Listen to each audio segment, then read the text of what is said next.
السلام علیکم عزیز طلباء و طالبات، ایک بار پھر ہم حاضر ہیں آپ کی خدمت میں آج کا نیا لیسن لے کر۔ عزیز طلباء و طالبات، آج ہماری کلاس جماعت جو ہے وہ ہے 8ویں۔ ہمارا سبجیکٹ مضمون جو ہے وہ ہے اردو، اور ہمارا آج کا ٹاپک موضوع جو ہے وہ ہے یہ ماحولیاتی آلودگی۔ آج ہم اس سبق کو پڑھیں گے اور اس کی کہانی خلاصہ جو ہے وہ پڑھیں گے۔ عزیز طلباء و طالبات، یہ ماحولیاتی آلودگی ایک اہم سبق ہے آپ کی 8ویں جماعت کے اردو میں۔ آج ہم اس کا خلاصہ کرتے ہیں۔ خلاصہ کچھ اس طرح سے ہے: کہانی آلودگی ہمارے نصابی کتاب بارستان اردو میں شامل ہے۔ اس کہانی میں مصنف اس بات کی وضاحت کرتے ہیں کہ آلودگی نہ صرف ہمارے آس پاس کے ماحول کو بگاڑ دیتی ہے، بلکہ اس سے ندی نالوں، دریاؤں اور تالابوں وغیرہ کا پانی بھی اثر انداز ہو رہا ہے۔ کہتا ہے آلودگی جو ہے نہ صرف ہمارے آس پاس کے ماحول کو بگاڑ دیتی ہے، بلکہ ندی نالوں، دریاؤں اور تالابوں پر بھی اس کا اثر پڑتا ہے۔ ان کے اندر جو پانی ہوتا ہے اس پر بھی اس کا اثر پڑتا ہے۔ آلودگی کی وجہ سے قسم قسم کی بیماریاں پیدا ہو رہی ہیں۔ یہاں تک کہ پانی میں رہنے والی مخلوق پر بھی بہت نقصان دہ اثرات پڑ رہے ہیں۔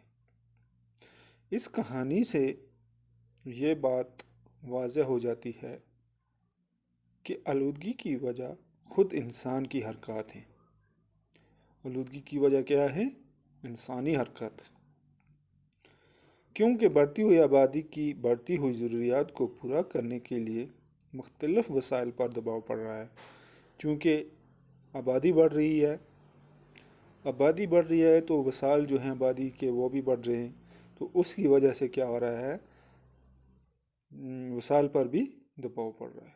اس کی چند مثالیں: گاڑیوں کی تعداد، کارخانوں کی تعداد، اور زمین میں زمینداروں کی طرف سے پیداوار کو بڑھانے کے لیے کیمیاوی کھاد اور کیڑا مار دوائیوں کا استعمال، فیکٹریوں اور کارخانوں کی چمنیوں سے اٹھتا دھواں اور کارخانوں کا گندا مادہ ماحول کو گندا کرنے کا سبب ہے۔ کہتا ہے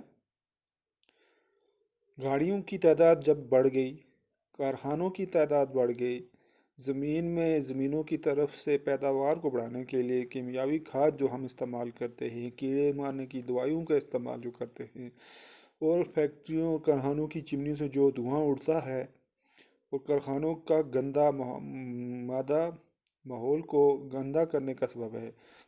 ان کارخانوں سے جو گندی چیزیں نکلتی ہیں، کوڑا کرکٹ ان کے اندر سے نکلتا ہے، جو سیال ان کے اندر سے نکلتا ہے، جو مادہ ان کے اندر سے نکلتا ہے، جو آگ وغیرہ جلائی جاتی ہے، جب دھواں نکلتا ہے، دھوئیں کے علاوہ اس کے جو گند نکلتی ہے، وہ سبھی ماحول پر اثر پڑتا ہے۔ یہ ساری چیزیں جو ہیں، جیسے گاڑیاں زیادہ بڑھ گئی تو دھواں زیادہ ہو جاتا ہے، اس طرح جب ہم فیکٹریاں زیادہ ہو گئی ہیں ان کا دھواں زیادہ نکلتا ہے، اسی طرح کیا ہوتا ہے کہ ہم کھادوں کا استعمال کرتے ہیں، اس سے بھی ماحول، کیڑا ماروں کی دوائیوں کا استعمال، یہ سب چیزیں جو ہے ماحول کو گندا کر دیتی ہیں۔ مصنف پانی کی آلودگی کی چند مثالیں دیتے ہوئے لکھتے ہیں کہ دریائے جہلم جو کشمیر شہر سے گزرتا ہے، اور دریائے توی جو جموں شہر سے گزرتا ہے، یہ دونوں دریا شہروں کی آلودگی کی زد میں آئے ہیں۔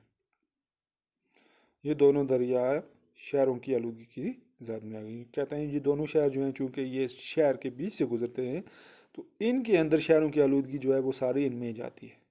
ان ندیوں کا پانی پینے کے قابل ہونا تو دور کی بات ہے، کپڑے دھونے کے لائق بھی نہیں رہا ہے، چونکہ شہروں کے بیچ سے نکلتا ہے۔ جتنا کوڑا کرکٹ، جتنی گند جو ہوتی ہے شہروں کی، وہ سب ان کے بیچ میں آتا ہے۔ پانی پینا تو دور کی بات، کپڑے دھونے کے لائق بھی ان کا پانی نہیں رہتا ہے۔ بڑھتی ہوئی آبادی اور دیگر آلودگی کی وجہ سے دوسری جھیلوں وغیرہ کا بھی یہی حال ہے۔ چونکہ آبادی بڑھ رہی ہے تو دوسری جھیلیں جو ہیں ان کا بھی یہی حال ہے۔ ہماری ریاست کی خوبصورت جھیل ڈال کی مثال دی گئی ہے جس کا پانی کثیف ہوتا جا رہا ہے، یعنی کہ کم۔ مصنف لکھتے ہیں کہ پہلی قسم کی آلودگی ماحول کی آلودگی ہے، دوسری قسم کی آلودگی شور کی، اور تیسری قسم کی آلودگی پانی کی آلودگی ہے۔ پہلی آلودگی جس کو ہم کہتے ہیں وہ ہے ماحول کی آلودگی، دوسری شور نوائز پولوشن، اور تیسری جو ہے وہ واٹر پولوشن پانی کی آلودگی۔ لیکن ان سب کا ذمہ وار انسان خود ہی ہے۔ آج کیمیائی مرکبات کی وجہ فیکٹریوں سے خارج ہونے والا فاضل مواد ہے۔ فیکٹریوں اور گاڑیوں وغیرہ سے نکلنے والا دھواں ہوا کو آلودہ کرتا ہے، تازہ ہوا ملنا مشکل ہو رہا ہے۔ تب دق جیسی مہلک بیماری نے پھر سے سر اٹھایا ہے۔ ان سب کے ذمہ دار ہم خود ہی۔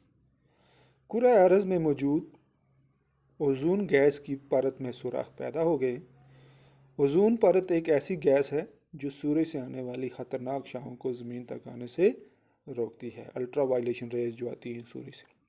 یہ شعاعیں اس قدر خطرناک ہیں کہ زمین تک پہنچ جائیں تو جانداروں میں جلد کا کینسر پیدا ہوگا۔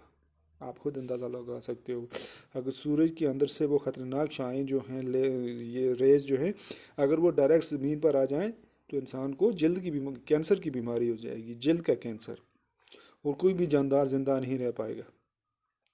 شور بھی ایک خطرناک قسم کی آلودگی ہے۔ شور کی وجہ سے ہمارے اعضاء خاص کر کانوں اور دماغوں پر اثر پڑتا ہے، جس کو ہم نوائز پولوشن بھی کہتے ہیں۔ ہر طرف ریڈیو، لاؤڈ سپیکر، گاڑیوں اور کارخانوں وغیرہ کے شور سے انسان کو لگتا ہے کہ کان کے پردے پھٹ جائیں گے۔ گاڑیوں میں ڈرائیور موسیقی اتنی اونچی آواز میں بجاتے ہیں کہ کان میں پڑی آواز تک سنائی نہیں دیتی ہے۔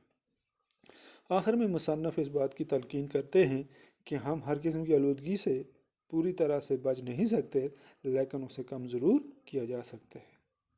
اس کے لیے زیادہ سے زیادہ درخت لگائے جائیں۔ کیا کیا جائے؟ درخت لگائے جائیں، اپنے آس پاس کے ماحول کو صاف رکھا جائے، موٹر گاڑیوں میں LPG کے استعمال کو یقینی بنایا جائے، ایٹمی تجربات پر پوری طرح پابندی لگائی جائے، تب جا کر ہی ہم کسی حد تک آلودگی سے اپنا دامن بچا سکتے ہیں۔